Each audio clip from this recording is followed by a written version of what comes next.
내 영혼아 깨르치라. 내 영혼아 어찌하여 낭망하며 불안하여 하는고. 너는 너의 하나님을 바라라. 대저 나의 소망이 여호와께 있나이다. 예수님을 기도합니다. 아멘. 할렐루야. 아멘. 우리가 주님을 찬양합니다. 우리의 예배가 갈수록 더 깊어지는 것 같아서 너무너무 좋습니다. 아멘. 찬양 가운데 하나님께서 임하십니다. 하나님이 임하시면 천사들도 떼거지로 몰려옵니다. 그래서 치유가 필요하신 분에게는 치료를, 위로가 필요한 자에게는 위로의 천사들을, 소망이 필요한 자에게는 소망을, 능력이 필요한 자에게는 주님의 능력을 부어주십니다. 아멘. 우리 이 시간에 하나님 말씀 보겠습니다. 마태복음 5장 1절로부터 5절까지 말씀을 보겠습니다. 마태복음 5장 1절부터 5절까지 우리로 한 목소리로 읽겠습니다. 예수께서 무리를 보시고 산에 올라가 앉으시니 제자들이 나아온지라.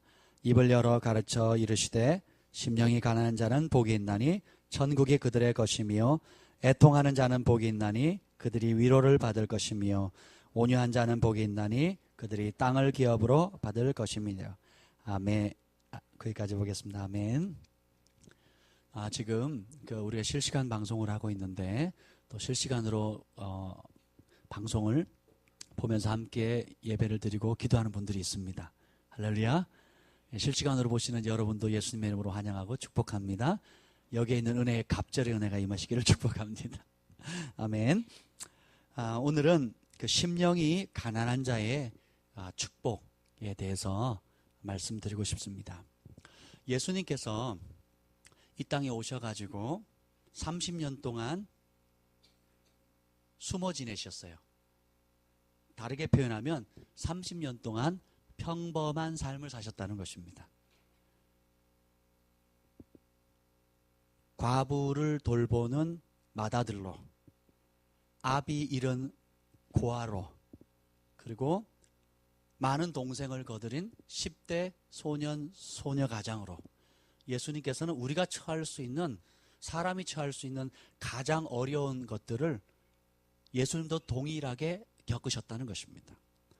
예수님 왕궁에 자라신 것도 아니고 유명하다고 하는 부잣집에 산 것도 아니고 또 큰 집에서 떵떵거리면서 산 것도 아니고 우리와 같이 평범한 목수의 아들로 태어나셨고 가난한 집안의 어려운 환경 가운데 태어났지만 꿋꿋이 주님과 매 순간 동행하면서 30년 동안 하나님의 때를 기다려 오셨습니다. 그리고 세례요한에게 세례를 받으시고 물에서 올라오실 때 하늘이 갈리면서 하나님부터 음성이 들립니다. 이는 내 사랑하는 아들이요 내 기뻐하는 자라. 우리 인생의 가장 큰 부르심은 하나님의 자녀로서의 부름입니다. 어떤 큰 능력을 받는 것보다, 어떤 큰 일을 하는 것보다, 큰 일을 하는 대통령, 큰 일을 하는 정치가, 큰 일을 하는 교육가가 아니라 하나님이 우리를 볼 때 사랑하는 아들, 사랑하는 딸인 것입니다. 그리고 그 존재만으로 기뻐한다는 겁니다. 아멘. 우리 주한이 경한이를 키울 때는 공부하고 또 사역하느라고 이쁜 줄을 몰랐어요. 근데 주한이 경한이를 거의 키워놓고 우리 막내 사랑이가 큰아이랑 12살 차인데 이 12살 좀 마음의 여유를 생기고 큰아들, 둘째 아들을 키우면서 많은 실수를 하면서 배웠잖아요. 그러니까 이 막내 딸이 사람처럼 보이기 시작하는 거예요. 진짜 딸로 보이는 거예요. 그 전에는 솔직히 말씀드리면 때때로 우리 아이들이 짐으로 혹은 혹으로 사역의 장애물로 혹은 나를 힘들게 하는 어떤 그런 걸림돌로 생각할 때가 종종 있었습니다. 그런데 지금 생각해 보니까 너무너무 제가 미숙한 아빠였던 것 같아요. 오늘 그 차를 구입하기 위해서 중고 매매 상가에 갔습니다. 굉장히 넓어요. 아마 전국에서 제일 큰 곳이었던 것 같아요. 거기서 모든 그 중고 매매상이 거기서 시작됐대요. 전국에 굉장히 큰 그 매매상이었는데 사랑이가 힘들다고 목마 태워달래요. 그러니까 전 같으면 걸어가 이럴 텐데 가만히 생각 제가 이렇게 했어요. 목마를 딱 태워주면서 뭐라 그런지 아세요? 내가 너를 목마를 태울 수 있는 기회가 인생이 몇 번이나 되겠니? 지금 안 태워주면 내가 언제 너를 태워줄 수 있겠니? 그러면서 태워졌습니다. 되게 힘들었거든요. 힘들고 힘든 것이었지만 가만히 생각하니까 이 아이를 내 머리에다 태울 수 있는, 다 큰 처녀를 머리에 태울 수 없잖아요. 그렇죠? 그리고 그 나이가 됐을 땐 제가 늙어가지고 그 힘도 없을 거고. 그러니까 요 나이 5살짜리에 맞게끔 그때 해줄 수 있는 건 5살 때 해줄 수 있는 것은 5살 때밖에 기회가 없는 거예요. 그렇죠? 아무튼 네. 그래서 그 아이를 보면서 얼마나 사랑스러운지 그 존재만으로도 너무너무 이쁜 거예요. 하루는 우리 주한이가 엄마가 자리를 비웠는데 단 둘이서 우리 주한이가 이제 대소변을 못 가릴 때였어요. 이제 막 가리니 많이 기저귀를 차니 벗니 뭐 이런 시점이었어요. 근데 엄마가 하루 다른 집에서 잤는데 하루 제가 이제 주한이를 돌보게 됐습니다. 그래서 돌보고 있는데 하룻밤을 자고 있는데 아침에 일어나니까 우리 주한이가 일어나면 그렇게 잘 웃었어요. 일어나면서 저를 보더니 깨워요. 깨우더니 웃어요. 그래서 막 빵긋빵긋 웃는데 얼마나 기분이 좋은지 눈 뜨자마자 이 아이가 웃는데요. 그 웃음 자체가 너무너무 저를 행복하게 만드는 거예요. 그래서 얘가 왜 깨우나 봤더니 머리에 뭐가 툭툭 걸려요. 뭔가 하고 들어봤더니 커다란 똥덩어리 하나가 머리맡에 이렇게 길게 해가지고 닿는 거예요. 이렇게 쿵쿵. 근데 제가 그 아이를 보고 화를 낼 수 있겠습니까? 아니면 설명을 할 수 있겠어요? 정말 태어나 평생 처음 겪어본 일이에요. 자다가 눈 떴는데 똥덩어리가 머리 위에 이렇게 닿는 거예요. 그러니까 툭툭 닿는 거예요. 이 건강하다는 거거든요. 똥덩어리가 이렇게 딱 굵으면서 이렇게 황토빛 나면 이 아이가 건강하다는 겁니다. 설사하면요 건강하지 않은 거예요. 근데 그걸 자기가 잘했다고 씩 웃고 있는 거예요. 그래서 근데 그때 기억이 아직도 났습니다. 내가 이 아이를 어떤 조건 때문에 사랑하는 게 아니구나. 혹은 이 아이가 보통 사람으로는 상상할 수 없는 어마어마한 실수나 엉뚱한 짓을 해도 존재 그 자체로 사랑스럽구나, 아름답구나 라는 것을 맛봤습니다. 이제 셋째 아이를 키우면서 이 생명이 얼마나 소중한지, 3살 때는 3살 때만 누릴 수 있는 복이 있고 5살이면 5살 때만 누릴 수 있는 관계의 축복이 있다는 걸 깨달았어요. 하나님께서 우리를 부르실 때, 하나님께서 예수님을 부를 때 온 백성을 구원할 종으로 부르지 않으십니다. 온 인류의 죄를 구원할 능력자로 부르신 게 아니에요. 하나님께서 예수님을 부를 때 아들로 부르십니다. 아멘. 그리고 예수님께서 성령에 이끌려서 광야에 40일 동안 마귀의 시험을 받으시고 승리하시고 그 다음에는 어떻게 해요? 광야에 들어가실 때는 성령의 이끌림을 받지만 나오실 때는 성령의 권능을 입습니다. 성령의 이끌림 받는 삶과 성령의 권능을 덧입는 삶은 달라요. 내주하시는 성령님과 우리 위에 임하시는 권능으로 겉옷처럼 임하는 성령님은 다릅니다. 예수님을 영접하는 그 순간 누구든지 성령으로 아니하고는 예수님을 주라 할 수 없어요.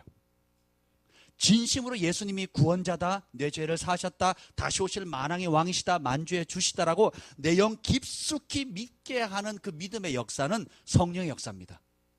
단순히 교회 다닌다, 크리스찬이다, 내가 헌금한다, 교회 봉사한다는 차원이 아니라 진짜 예수님이 나의 죄를 위해 오셨고 나의 구원자이시고 죽으셨고 부활하시고 다시 오시고 그분이 나의 왕이시다라는 걸 믿도록 역사하는 것은 성령의 역사입니다. 그래서 성령으로 아니하고는 아무도 예수를 주라 할 수 있다 없다? 없다. 그러면 여러분 예수님을 주님으로 고백하십니까? 아직 주인이 아니십니까? 주인으로 진심으로 고백한다면 성령님 여러분은 내주 안에 계신 겁니다. 아멘. 근데 그 능력으로 임한다는 건 뭐냐면 내주할 뿐만 아니라 이것이 차고 흘러 넘쳐서 예수님께서 요한복음에 말씀하신 것처럼 나를 믿는 자는 그 배에서 생수의 강이 흘러 넘친다는 거예요. 아멘. 나를 믿는 자, 여러분 예수 믿어야 합니다. 믿는데 그 배에서 성령의 생수의 강이 흘러 넘쳐야 돼요. 여러분이 컵에 물 한 잔 가지고 있으면 사막에서 컵에 물 한 잔을 가지고 있으면 혼자 먹기도 힘들어요. 주전자에 담고 있어도 혼자 하루를 연명하기가 급급하다는 거죠. 근데 여러분 자체가 오아시스고 여러분 자체가 터져나온 샘이라고 한번 생각해 보세요. 그러면 여러분만 먹을 뿐만 아니라 여러분 주변에 목마른 많은 사람들, 들짐승들, 날짐승들이 와가지고 먹겠죠. 그리고 그 주변에는 어떻게 풀들이 자라고 그리고 과실수들, 유실수들이 자라게 되겠죠. 마찬가지입니다. 주님께서 우리를 그러한 사람으로 부르셨어요. 이제 그리고 공생에 처음으로 나오셔서 외친 말씀이 뭐냐면 회개하라 천국이 가까웠다 이렇게 말씀하세요. 아멘. 회개하면 천국을 경험한다는 거예요. 회개하면 천국을 경험합니다. 이 부분은 나중에 또 다루도록 하겠습니다. 오늘 핵심은 뭐냐면 그래서 그 천국이 뭐냐? 천국이 어떤 나라냐라고 얘기했을 때 예수님께서 무리를 보시고 산에 올라가 앉으시니 제자들이 나온지라 입을 열어 가르쳐 사라되 성령 받고 권능 임하고 그리고 천국 복음을 시작한다라고 선포한 이후에 첫 번째 한 설교가 뭡니까? 심령이 가난한 자는 복이 있나니 천국이 저희 것이라는 거예요. 따라합시다. 가난한 자가 복이 있도다. 가난하다는 게 뭘까요? 가난하다는 것은 필요를 느낀다라는 거예요. 부족함을 느낀다라는 겁니다. 절박함이 있다라는 거예요. 가난함이 없는 사람은 불편함을 못 느낍니다. 사람에 대한 굶주림이 있으면 사람을 자꾸 찾으러 다니겠죠. 그렇죠? 그리고 지식에 대한 갈망함이 있으면 공부를 더 하게 되겠죠. 그죠? 내가 유약해서 체력을 더 키워야겠다는 갈망함이 있으면 운동을 하게 됩니다. 그리고 하나님을 더 알고자 하는 마음이 있다, 갈망함이 있다면 하나님께 나아가겠죠. 근데 이런 모든 것에 갈망함이 없다면 내가 아픈데 낫고자 하는 의지가 없다, 낫고자 하는 갈망함이 없다, 낫고자 하는 소망이 없다, 그럼 그 사람 죽는 겁니다. 예전에 우리 동서고금을 막론하고 내가 정말 사랑하는 사람이 있는데 부모가 강제로 정략적 결혼을 통해서 강제로 얼굴도 모르는데 혹은 내가 싫어하는 사람인데 시집 가야 되는 많은 슬픈 여인들이 있었죠. 결국은 말 못하고 시름시름 앓다가 어떻게 해요? 죽죠. 왜요? 살 소망이 없으니까. 몸은 아픈데 그 몸을 이길 의지도 없고 낫고자 하는 소망도 없고 살아야 할 이유를 상실했기 때문에 어떻게 해요? 그냥 무슨 병이라고 그러죠? 상사병에 걸려 죽는 겁니다. 근데 반면에 내가 전쟁 상황 속에서 내 아이를 살려야겠다 하는 그런 열망을 가지고 있는 부모라면 어떻게든지 살아남습니다. 그렇죠? 저희 어머니도 굉장히 어려운 가운데 저희 가정을 지키셨는데 몇 번이고 이혼하고 싶었고 몇 번이고 집을 나가고 싶었고 몇 번이고 삶을 포기하고 싶었는데 포기 못한 이유가 있었습니다. 그 이유가 뭘까요? 자식 때문이에요. 피는 물보다 진하다는 거예요. 내가 죽으면 이 자식들 어떻게 할까? 우리 철수와 병철이 어떻게 할까? 우리 형제들이거든요. 철수와 병철이를 어떻게 할까? 고민하는 겁니다. 그래서 결국은 집 나갔다가도 들어오시고 삶을 포기하려고 하다가 다시 소망을 얻게 되시고 그러는 거예요. 그래서 결국은 내가 살아야 할 이유, 어떤 목적이나 갈망함이 있으면 그 사람은 끝까지 버텨나간다는 겁니다. 그래서 이 가난한 마음은 굉장히 중요합니다. 삶에 있어서도 제가 공부를 하게 된 이유가 뭔지 아세요?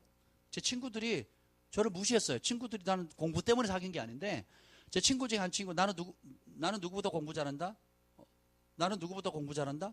나는 누구보다 공부 잘한다? 그러더니 그 화살이 저한테 왔어요. 나는 철수보다 잘한다? 이게 된 거예요. 제가 아무 소리 안 했어요. 굉장히 실망스럽더라고요. 나는 공부 때문에 이 친구들을 사귄 게 아닌데 지나가는 말 한마디였는데 제가 충격을 받은 거예요. 그래? 네가 나보다 공부 잘한다고? 어디 한번 보자. 다음 달 시험을 봤거든요. 제가 그 말 하기 전까지는 학교에서 반에서 중간 수준이었어요. 중간 성적이. 근데 그 말 듣고 저희는 매달 시험을 봤거든요. 그 매달 시험을 봤는데 그달에 1등을 해버렸어요.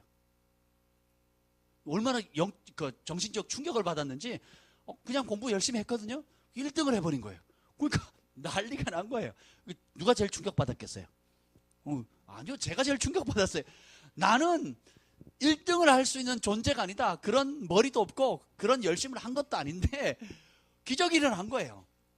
그리고 그런 열심으로 계속하니까 그 성적이 유지가 되더라고요. 이게 기적인 거예요. 왜 그러냐? 친구가 제 자존심을 건드렸고, 그래서 내가 그 필요를 느꼈고, 그 필요 때문에 열심히 공부를 하게 된 거예요. 세상의 것들도, 여러분도 그런 게 있어요. 여러분도 내가 안 되면 내가 돈 없다고 무시했지? 그럼 내가 돈을 한번 확 벌어가지고 어디 한번 보자. 너는 공부 잘한다고 잘난 척했지? 근데 가난하지? 나 돈 있다? 그리고 돈 자랑하는 겁니다. 어떤 사람은 학위 자랑하고 명예 자랑하고, 각기 나름대로 외모든 뭐든 간에 그 아픔에 뭔가 이렇게 탁 건드려지면 그것 때문에 어떻게 해요? 반작용이 일어나는 거거든요. 그래서 뭐 성공하기도 하고, 그래서 관계가 어그러지기도 하는데, 예수님께서 그런 부정적인 것들이 아니라 하나님 나라를 경험할 수 있는 최고의 열쇠를 말씀하신 겁니다. 팔복이라고 이게 표현돼요. 산상순 팔복이라고 표현하고 있는데, 이것은 뭐냐면 우리 인간으로 태어났을 때 가장 행복해질 수 있는 8가지 길입니다. 이거는 성령께서 지금 주님 가르쳐 주신 거예요. 우리 인생에 사람으로 태어났을 때 가장 행복해질 수 있는 8가지 길이 여기 적혀 있는 거예요. 그 첫 번째가 뭐냐면 가난해지는 겁니다. 오늘 찬양했잖아요. 주님이 나의 전부입니다. 주님 없이는 살 수가 없습니다. 이 가운데도 주님이 없었다면 벌써 생을 포기하거나, 혹은 가정이 파탄 나거나, 아니면 지금까지 내 몸을 버티거나 유지할 수 있는 산 소망을 잃어버린 사람들이 꽤 있을 것입니다. 뭐 저도 예외가 아니죠. 주님이 안 계셨다면, 저희 어머니가 그러셨어요. 야, 하나님 살아계신 것 같다. 왜요, 어머니? 네가 이런 환경 속에서도 탈선하지 않은 거 보니까 하나님, 그건 하나님이 너를 붙드신 거다. 다른 것으로는 설명이 안 된다. 하나님 살아계시다. 그러시는 거예요. 가만히 제가 중고등학교, 초중고등학교 삶을 이렇게 돌이켜보니까 가장 중요한 때잖아요. 10대 가장 중요한 때인데, 가장 인생에서 어려웠던 시즌이었던 것 같아요. 가정적으로나 환경적으로나 영적으로나 굉장히 어려운 시즌이고, 제 친구들이나 후배들이 굉장히 많이 탈선했거든요. 강간하고 도적질하고, 또 막 경찰도 막 두들겨 패고, 막 하여튼 이루 말할 수 없는 그런 환경이었는데, 저는 굉장히 밝게 자랐거든요. 감사하며 자라고, 정말 다른 어떤 건강한 가정에 있는 사람들보다 더 모범적으로 자랐던 것 같아요. 왜 그런 줄 아십니까? 성령께서 내주하시고 주님이 저에게 은혜를 베풀어 주셨습니다. 주님 저를 붙들어 주셨어요. 저는 다른 걸 의지할, 이 삶의 현실의 문제를 해결할 수 있는 다른 해법이 없었습니다. 예수님 밖에는. 그래서 밤낮으로 낮밤으로 예수님만 붙들었어요. 공부를 해야 되는데 공부할 머리가 안 되는 거예요. 그래서 야고보서 1장 말씀 붙들고 어떻게 해요? 너희 가운데 지혜가 부족하느냐? 꾸짖지 않고 후히 주신 하나님께 구하라. 그래서 어떻게 했는지 아세요? 쉬는 시간 성경 수업에 공부 끝나면 성경 한 장 읽고 지혜를 구하는 거예요. 공부하다 다른 과목으로 바꾸면 성경 한 장 읽고 지혜를 구하는 겁니다. 하나님 약속하셨으니까, 너희 가운데 지혜가 부족하냐? 꾸짖지 않고 후히 주시는, 찔끔 주는 분이 아니라 많이 주시는 분이라는 거예요. 그 하나님께 구하라 주시겠대요. 솔로몬에게 누가 지혜를 주셨어요? 하나님이 지혜를 주셨어요. 많은 선지자들에게 그 입술에 온갖 지혜를 누가 주셨습니까? 하나님이 주신 겁니다. 그때는 뭐 당장 잡히는 거 없고 당장 보이는 결과가 없었기 때문에 지혜가 임했는지 알아요, 몰라요? 모르지요. 그런데 지혜는 지나고 나면 그 열매로 나타납니다. 사업 영역에 내가 하나님 지혜를 받았는지 안 받았는지는 한 6개월 지나보면 알아요. 하나님은 지혜를 구하고 의뢰하기 전과 의뢰하기 시작한 이후에 6개월, 3개월, 6개월 뒤에 삶을 쫙 돌이켜보면요, 열매가 검증해 주는 겁니다. 아멘. 제가 처음 지혜를 구했을 때 왔는지 안 왔는지 몰라요. 오히려 공부하면 머리 안 들어오고 시험 치면 성적 떨어지고 뭐 별로 이렇게 오히려 더 악화된 듯한 느낌이었거든요. 그런데 고등학교를 졸업할 때는 최고의 성적으로 졸업했고요. 제가 원하는 대학을 가게 되고 또 장학생 명단에 올라갈 정도로 올라갔습니다. 근데 학교 다닐 때는 안 그랬거든요. 학교 다닐 때는 성적이 고3 때는 막 곤두박질이었어요. 역대 받아보지 못했던 최악의 성적 가운데 헤매고 있었거든요. 완전히 그냥 그 미련함의 늪에 빠져가지고 헤매지 못하는 뭐 그런 상황이었어요. 그때도 제가 그랬어요. 내가 주님을 찾지 않으면, 주님과 붙들려 있지 않으면 나는 소망이 없습니다. 주님이 지혜를 주시고 내 인생은 내 것이 아닙니다. 주님이 인도하십니다. 주님이 인도해 주십시오 라고 구했더니 그때는 당장 응답이 없었던 것 같아요. 근데 지나고 보니까 고등학교 3년 내내 한 번도 받지 못했던 최고의 성적으로 대학교를 들어가게 됐습니다. 은혜예요. 그리고 대학교 이후에 대학원 생활, 군대 생활, 그리고 결혼하기 전까지의 생활, 결혼한 이후의 생활, 결혼하고 또 유학 갈 수 있는 생활, 이런 모든 삶의 여정을 보니까 하나님께서 내가 내 능력 내려놓고 하나님의 지혜를 구할 때마다, 그땐 당장 하늘에 불 떨어진 것도 아니고 철수야 철수하고 응답 준 것도 아니지만 그 삶의 발자국을 보니까 하나님이 주신 지혜와 은총과 사랑의 열매들이 쫙 이렇게 나 있는 겁니다. 제가 얼마 전에 나눴지만 지난번 설립 예배 때 여기 앉아 한 100여 명의 분들이, 손님들이 와서 앉아 있는 걸 봤어요. 오지 못한 분들도 참 많았지만 오신 분들이 너무 감사한데, 한 분 한 분들을 보니까 제 삶에 짧게는 2, 3년, 길게는 3, 40년 동안 하나님께서 나를 사랑하시기 위해서, 하나님의 사랑을, 나를 향한 하나님의 사랑을 보여주기 위해서 얼마나 많은 사람들을 동원하셨는가 깜짝 놀랐습니다. 제가 많이 알고 있는 것도 놀랍지만 사람들을, 또 그 중에 그 많은 사람들 가운데 하나님이 저를 사랑하신다는 것을 표현해 주기 위해서 동원한 어마어마한 많은 다양한 계층의 부류의 사람들을 제 삶 가운데 붙여주셨다는 거예요. 은총입니다. 그 모든 것이 어디서 시작했느냐? 가난한 마음에서 시작됩니다. 내가 은혜 줄 자에게 은혜를 주시겠다 그랬어요. 긍휼을 베풀 자에게 긍휼을 베푸시고, 그러나 심판할 자에게, 죄를 짓는 자에게는 내가 반드시 심판하겠다 그랬습니다. 하나님은, 어느 목사님이 저에게 그러셨어요. 난 다윗이 싫다. 난 다윗이 싫은데 왜 하나님께서 다윗을 내 마음에 합한 자라고 얘기를 했을까? 그러는 거예요. 그래서 근데 발견했대요. 다윗은 살인자죠. 그리고 가늠한 사람이죠. 사람 죽여보셨습니까? 실질적으로. 전쟁에서라도 안 죽여보셨죠. 근데 전쟁에서 다윗은 엄청 죽였고 악한 계계를 통해서 아주 잔인하게 한 가정을 파탄시켰거든요. 그리고 가늠하고. 근데 이분이 그렇게 얘기를 하는 거예요. 뭐라고 얘기를 하냐면, 어떻게 다윗이 그럼에도 불구하고 하나님의 기쁨이 되었을까? 인간적으로는 이해가 안 되는데, 그죠? 근데 발견했대요. 그게 뭐냐면 다윗은 죄를 깨닫는 즉시 회개했대요. 따라합시다. 회개는 잃었던 위치를 되찾아준다. 탕자가 자신의 재산을, 아버지 재산을 절반을 받아가지고 나가죠. 그리고 다 허랑방탕한 곳에 다 쓰죠. 그리고 다시 돌아옵니다. 내가 뭐 하려고요? 아버지 집에 종 되려고. 종이라도, 종의 신분이라도 받아주면 좋겠다. 왜냐하면 세상에 나가보니까 아버지 품 떠나보니까 쥐엄 열매, 돼지가 먹는 쥐엄 열매도 배불리 못 먹는 거예요. 그래서 어떻게 해요? 차라리 이럴 바에는 내 아버지 집에 가서 종 노릇이나 하자라고 왔어요. 돌이켰어요. 그러면서 뭐라 그럽니까? 내가 하늘과 아버지께 범죄하였나이다. 하늘과 아버지께 죄를 지었나이다. 이렇게 얘기하거든요. 그리고 그걸 고백하고 돌아옵니다. 그랬더니 아버지가 어떻게 해요? 와서 와락 안아줄 뿐만 아니라 어떻게 해요? 종놈으로 쓰는 게 아니라 어떻게 했습니까? 똑같이 아들의 신분으로 회복시키는 거예요. 이게 회개의 능력입니다. 사람들이 이 회개의 능력을 몰라요. 사역자들도 이 회개의 가치를 잘 모릅니다. 여러분이 큰 죄에 빠졌다가 진짜 회개하고 돌아오면 사람들이 원래 여러분들을 만큼 신뢰해 주지 않습니다. 여러분이 거짓말을 하거나 아니면 돈을 횡령하거나 혹은 다른 사람의 관계 속에서 육체적 상해를 가하거나 혹은 어떤 큰 위치가 있었는데 그 위치에 걸맞지 않은 행동을 하게 되면 어떻게 되는 줄 아세요? 여러분 진짜로 회개해도 사람들은 어떻게 합니까? 인정하지 않습니다. 인정하기가 어려워요. 그리고 그것을 회복하는 시간이 어마어마하게 길게 걸립니다. 평생 회복이 안 되는 경우도 있고, 그리고 또 혹 회복된다 할지라도 시간이 많이 걸려요.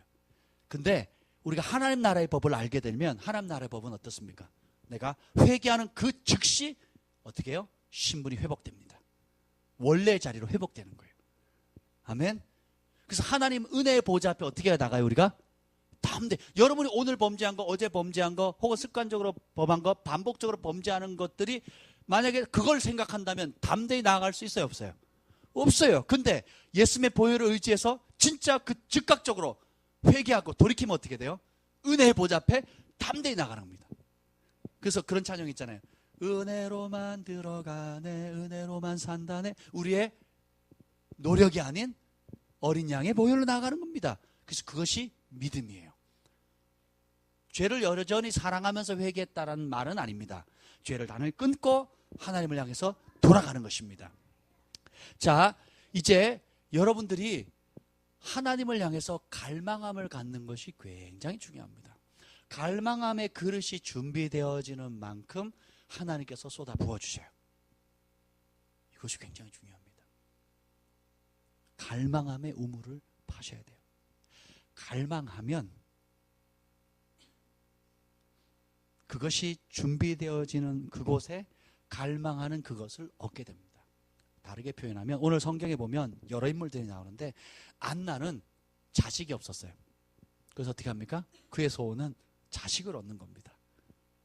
간절하게 얼마나 간절히 기도했냐면 술 취한 것처럼 보일 정도로 여러분 기도를 하다 막 소리 지르고 막 탄식하고 눈물과 심한 통곡과 막 탄식하다 안 돼가지고 목이 쉬고 목이 쉬었는데 계속하면요 2분 벌렸는데 말이 안 나오는 경우가 있어요.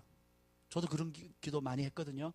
고등학교 때 너무 어려워서 너무 환경이 어려워서 실제로 그렇게 산에 가서 밤새도록 부르짖고 금식하면서 기도하고 통성으로 기도하고 하다가 목이 쉬고 이제 말도 안 나오는 거예요. 그래서 한 새벽 3시, 4시쯤 되면 내 막 배하고 등하고 붙는 것 같아요. 막 그렇게 기도하다가 보면 어떻게 하는 줄 아세요?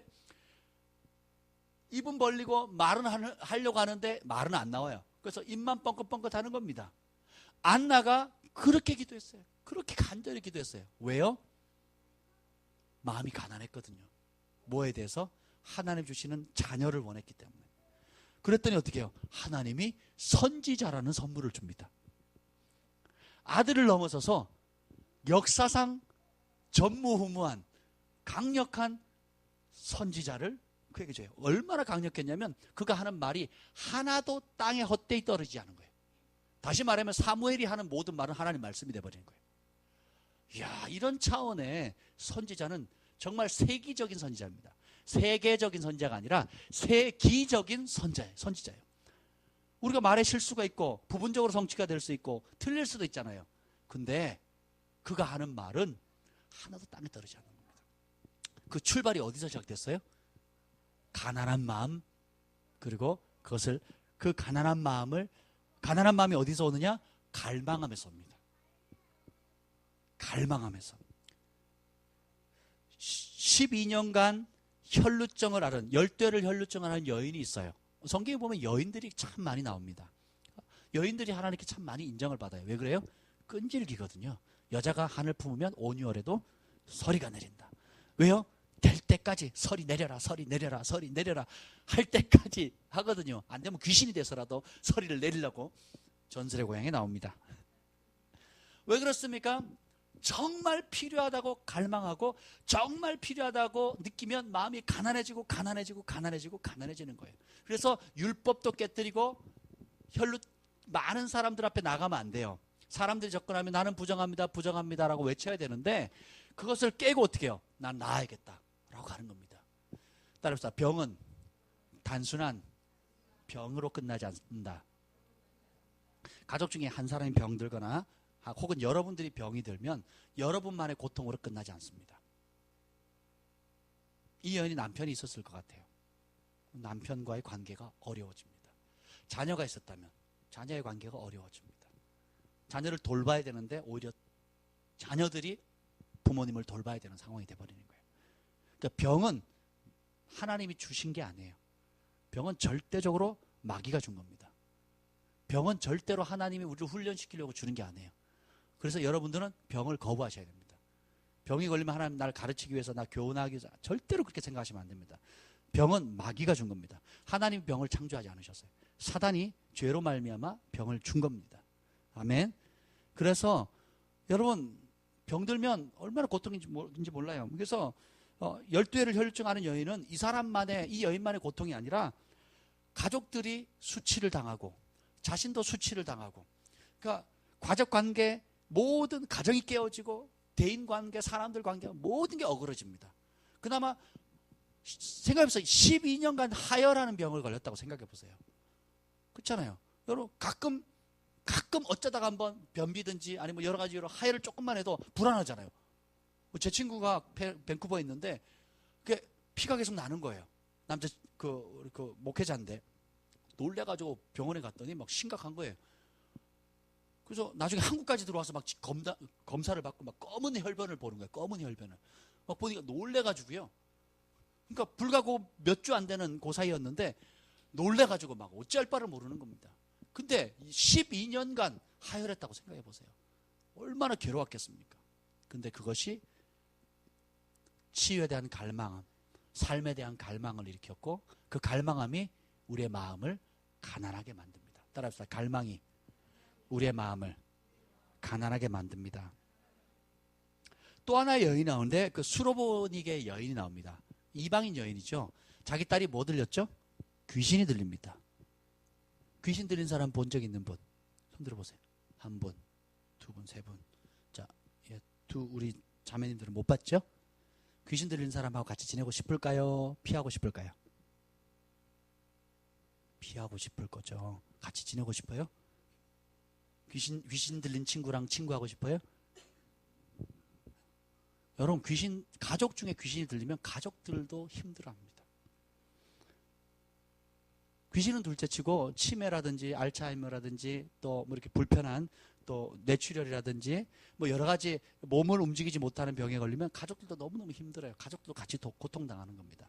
근데 귀신이 들리면요, 기본적으로는 욕으로부터 시작합니다. 이년아 저년아 하는 좋은 말이에요. 귀신 들린 사람은, 왜냐하면 그 인격이, 그러니까 우리가 성령을 받잖아요. 성령이 거룩한 영이라는 뜻이거든요. 좋은 영이라는 뜻이에요. 그러니까 성령을 받으면 우리가 용서하게 되고 사랑하게 되고 축복하게 되고 양보하게 되고 행복하게 되고 찬송하게 되고 노래하게 되고 춤추게 됩니다. 아멘. 근데 이 사울 왕이 악신을 받잖아요. 악한 영을 받으면 어떻게 해요? 악해져요. 자기 사위를 단창을 던지기도 하고 창을 던지기도 하죠. 자기 사위인데 자기가 뽑아놓고는, 그죠?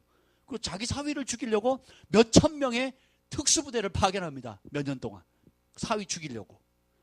이게 제정신이에요? 여러분이 사위 보면 어떻게 하겠어요? 내 딸을 데려가 줬으니까 이쁘잖아요.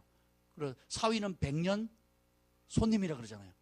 그만 100년 동안 귀하게 모실 손님이라는 거예요. 저희 장모님 저 얼마나 잘해주는지 몰라요. 그런데 그렇게 해줘도 시원치 않은데 악신이 드니까 어떻게 거꾸로 돌아가요. 잘 대해주는 거 고사하고 보기만 하면 죽이려고 그러는 거예요. 이게 뭐예요? 악한 영입니다. 귀신 들린 사람 얘기 제가 종종 만났는데, 야, 초인적인 힘을 발휘하고요. 두 번째는 뭐냐면 온갖 더러운 소리를 다 합니다. 그리고 온갖 더러운 짓은 다 합니다.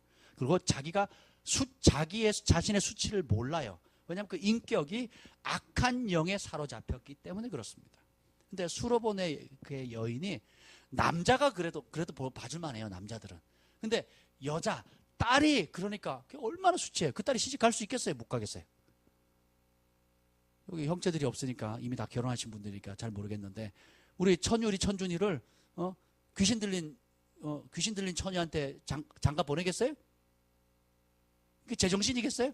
아니면 귀신 들렸던 적이 있던 사람한테 장가를 보내겠냐고요? 이게 참 어려워요. 그렇죠?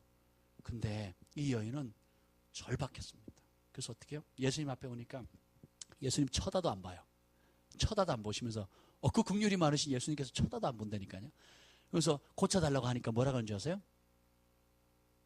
자녀의 떡을 취해서 개들에게 줌이 마땅치 않다. 이게 사랑이신 예수님, 온유하신 예수님 맞나요? 예수님 다 의도가 있어요. 자녀의 떡을 취해서 개들에게 주면 마땅치 않다. 그랬더니 이 여인이 그러는데 발끈하는 거예요. 아니, 긍휼이 많고 온유하시고 자비하신 예수님께서 내가 이방 여인이라고 이렇게 우습게 깔봐요? 그러면 그렇지. 유대주의자, 유대인, 더러운 유대인. 그러면서 자존심을 건드렸다고 하고 튕겨져 나갈 수도 있어요. 그런데 그 여인에게는 지금 자기 자존심이 중요해요? 딸이 중요해요? 자존심이 중요해요? 딸이 중요해요? 자존심이 중요해요? 생명이 중요해요? 이것이 사랑의 힘이고 갈망함의 힘입니다. 진짜로 갈망하면, 진짜로 원하면 마음이 가난해집니다. 그래서 사람들이 나를 어떻게 보든지, 사람들이 나에게 무슨 말을 하든지 중요하지 않습니다. 제가 잘못하지 않았는데 제가 사랑하는 사람이 잘못을 했어요. 그래서 그것에 대한 책임을 저에게 왔습니다. 그래서 저에게 무릎을 꿇래요. 제가 사랑하는 사람 앞에서. 제가 어떻게 했는 줄 아세요? 고민을 했습니다. 순간 고민을 했어요. 내가 목사로서 무릎을 꿇어야 될 것인가? 아니면 내가 내 자존심을 내세울 것인가? 제가 어떻게 했는 줄 아세요? 거침없이 무릎을 꿇었습니다. 잘했거나 못했거나 내가 사랑하는 자, 내가 책임을 맡아야 될 사람들에 대한 책임을 내가 져야 되기 때문에. 제가 다른 사람 앞에 무릎 꿇지 않거든요. 이유 없이. 그럴 이유도 없고. 그런데 내 잘못도 아닌데. 그런데 내가 사랑하는 자에 대한 책임감 때문에 기꺼이 무릎을 꿇었어요. 왜 그렇습니까? 진짜 사랑하면, 진짜 갈망하면 자존심, 수치가 그 순간에는 아무것도 아닙니다. 물론 그것에 대한 어떤 아픔이나 부담감은 남아있을 수 있겠죠. 그런데 진짜로 갈망하면 아무 문제가 되지 않는다는 것입니다. 수로보니게 여인을 보십시오. 뭐라고 얘기를 하죠?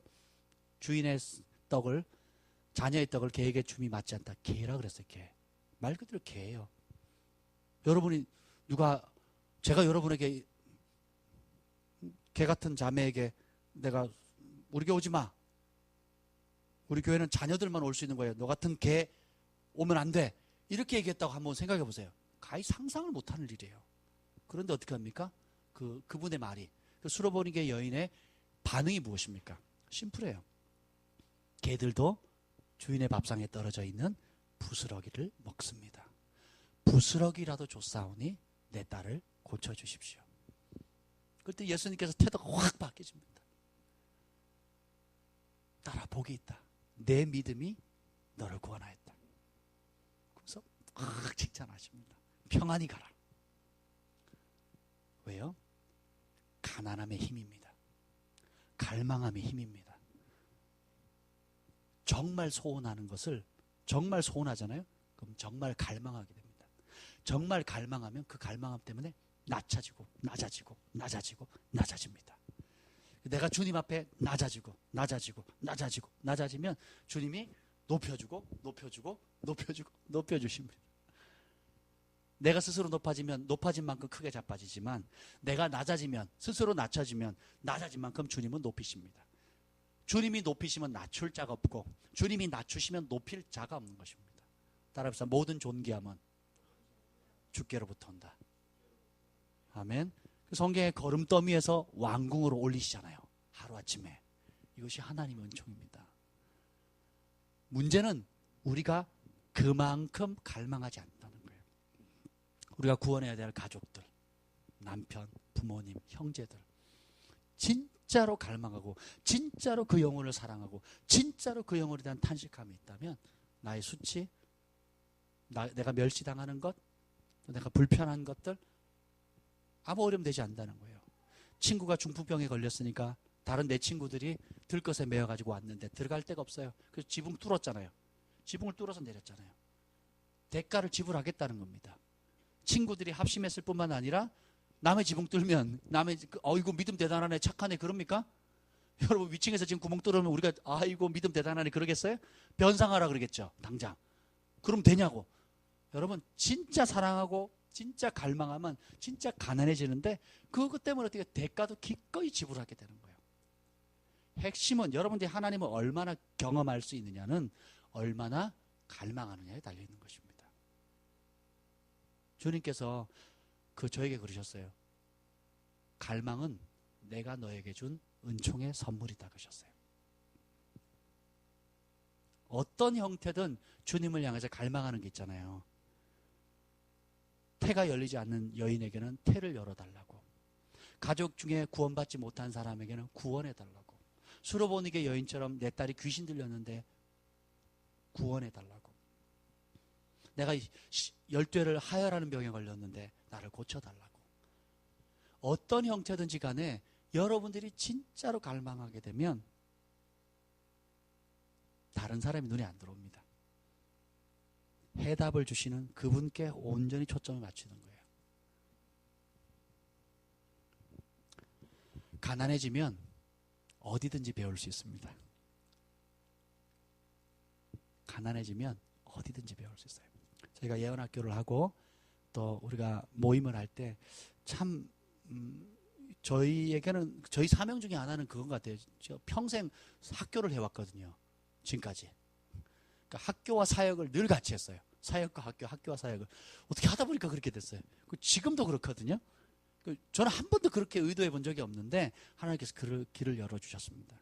그런데 제가 예언학교도 보면 거의 한 50% 거의 가까이 지도자들이 오세요. 목사님들, 사모님들 아니면 리더들이 오시거든요. 그러니까 그분들을 보면 너무너무 존경스러운 거예요. 왜 그런지 아세요? 일단 어떤 위치에 서기 전까지 배우는 거는 참 쉽습니다. 근데 어떤 자신의 위치를 가지고 배운다는 건 참 어렵습니다. 제가 통역을 하잖아요. 남이 통역하는 설교를 듣고 앉아있기가 참 어렵습니다.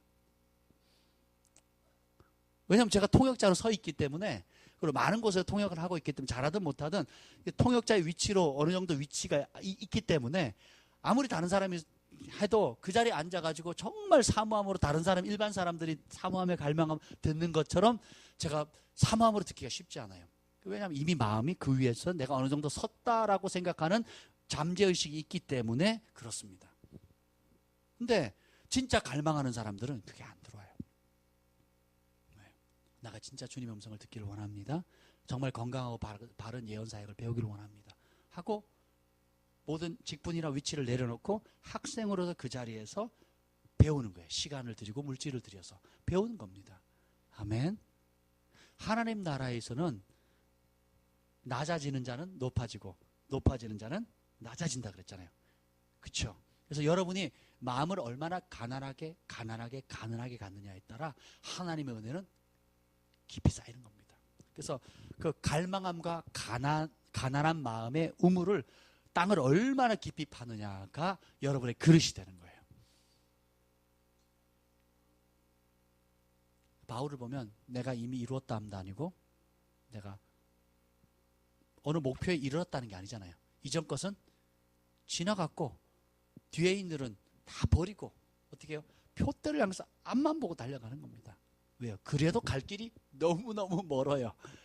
하나님 안에서 누릴 수 있는 것이 너무너무 많기 때문에 그렇습니다.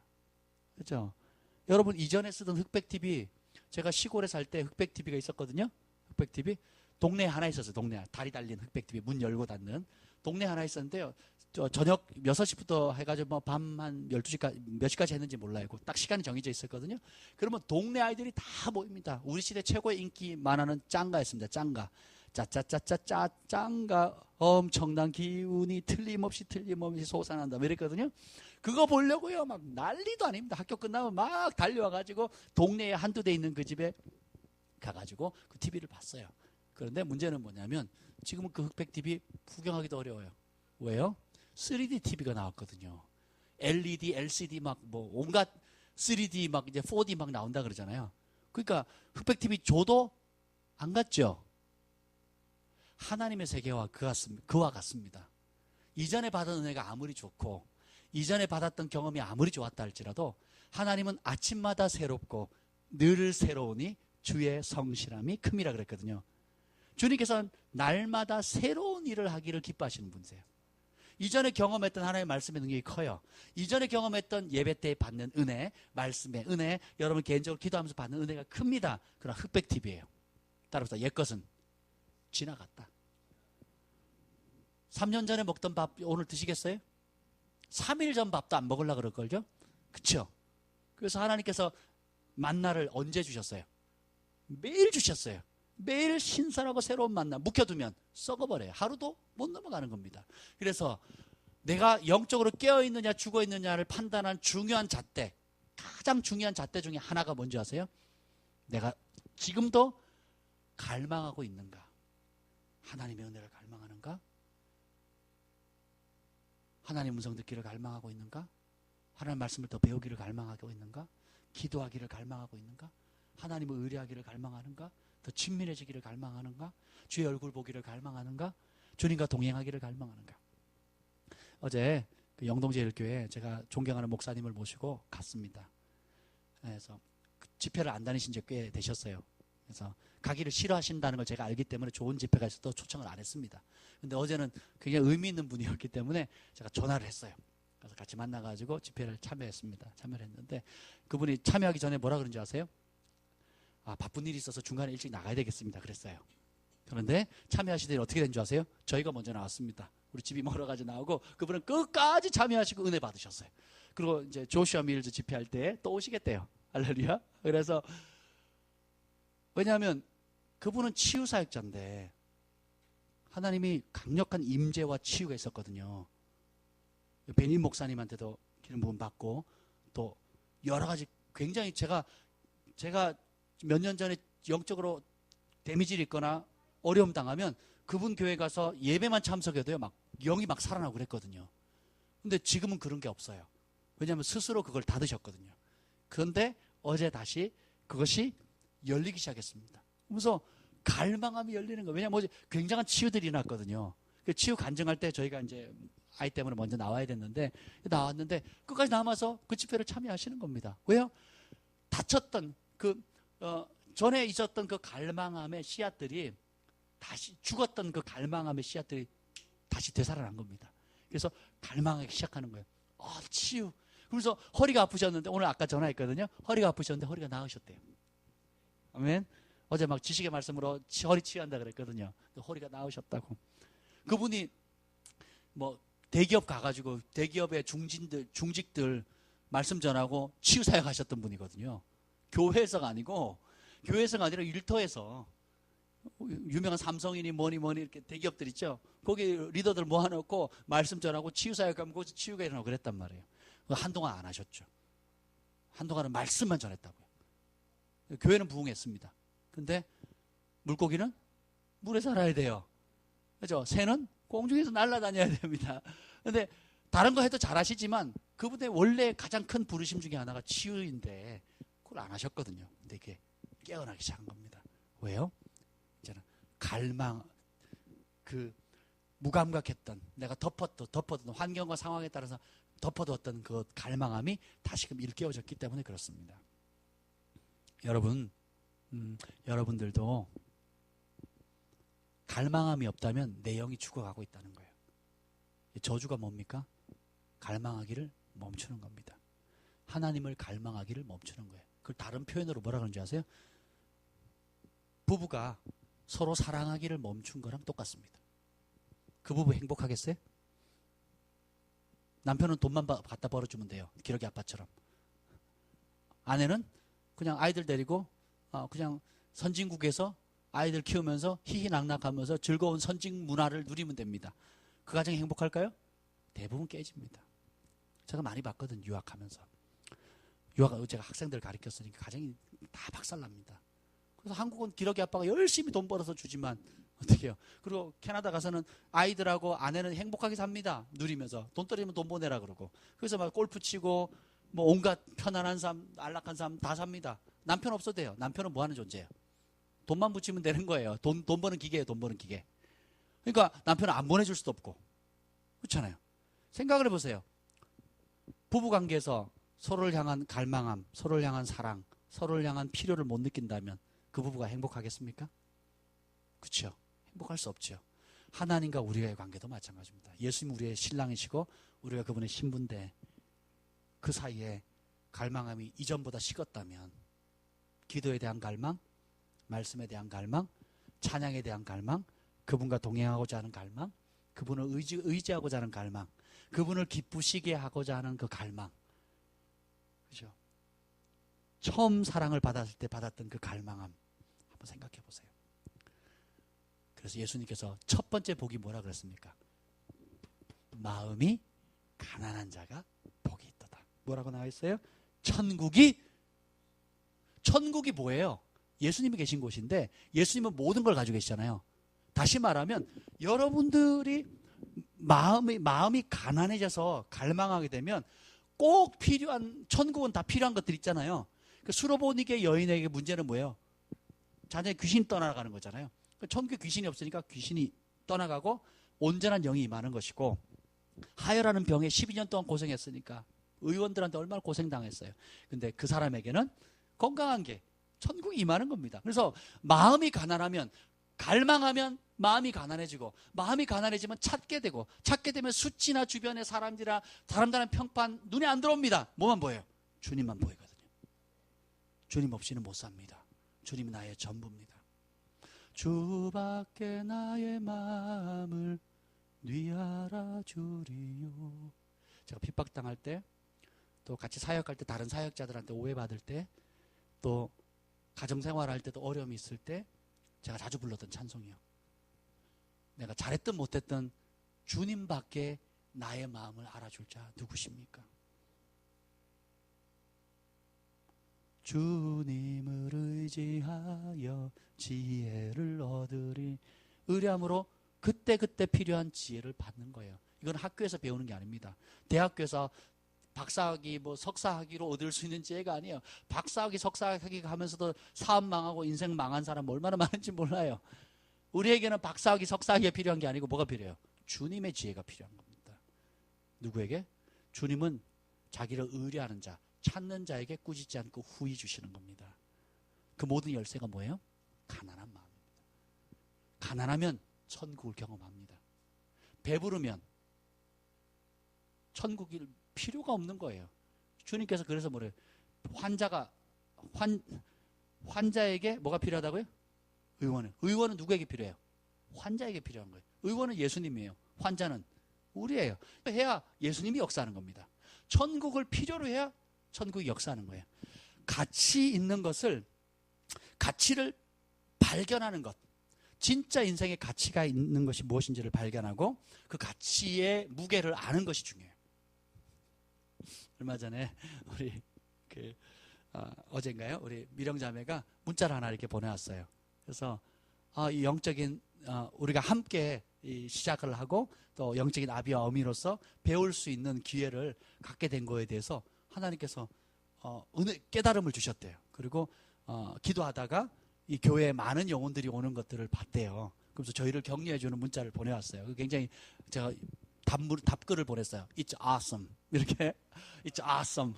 awesome 그랬어요. 정말 너무 멋있다고. 저에게도 격려가 필요하잖아요. 그런 여러 가지 자기가 기도하다가 하나님 주시는 응답들, 감동들을 이렇게 보냈는데 굉장히 저희 부부가 운전하다가 그걸 봤는데 서로 막 웃었어요. 깔깔대고 웃었어요.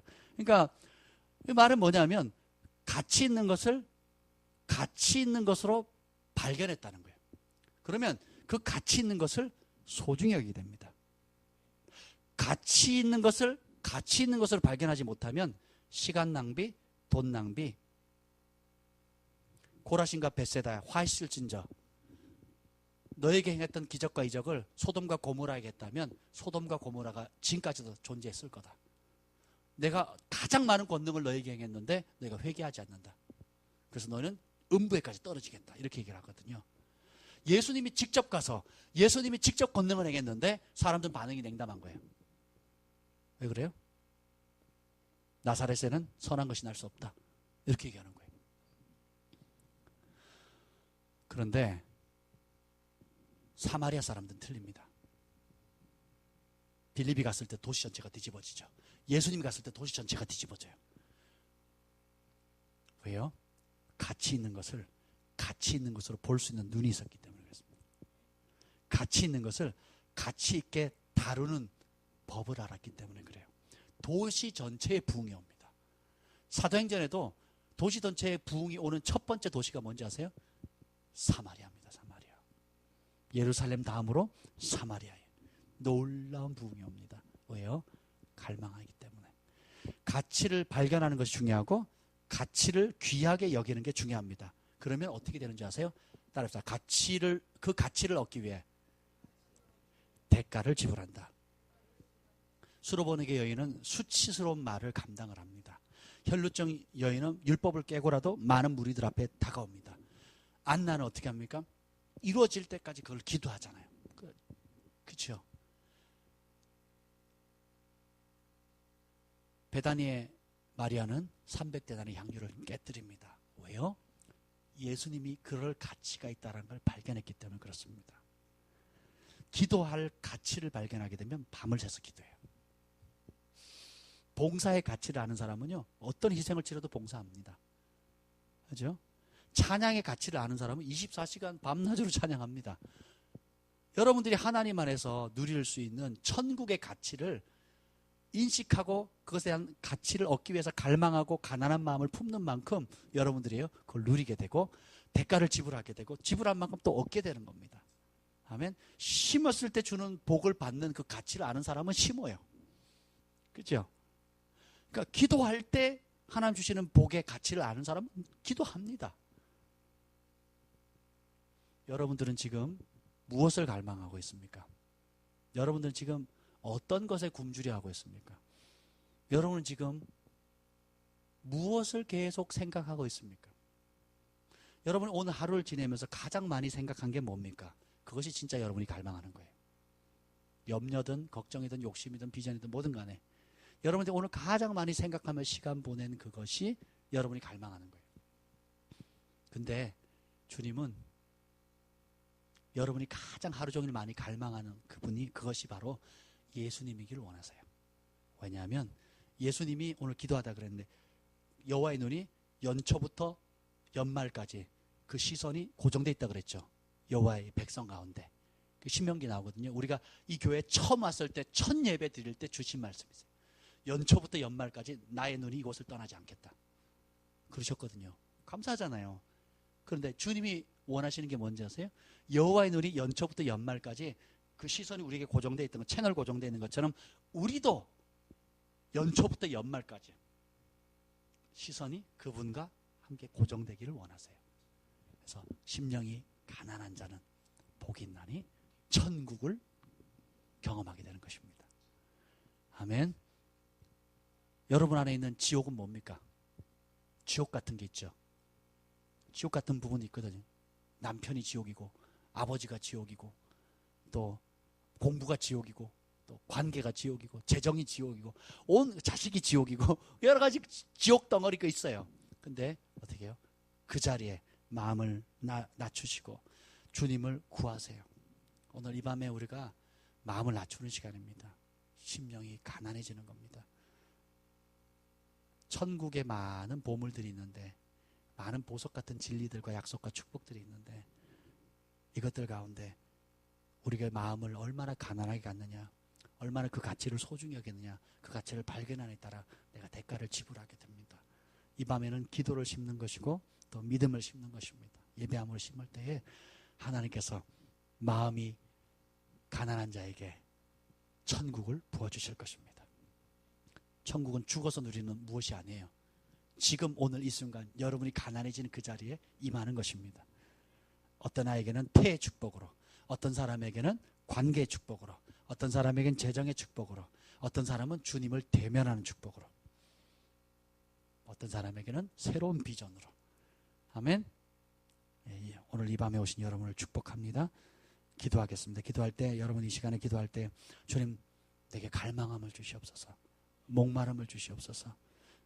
주님 식었던 그 갈망함, 식었던 그 마음에 이제 마음이 둔탁해지고 마음이 주님 없어서 살 것 같이 지냈던 주님이 없어도 내가 살 것 같은 그런 마음들 이제 내려놓고 주님, 내가 주님을 원합니다. 그 갈망을 부어주십시오. 우리가 함께 통성으로 기도하겠습니다.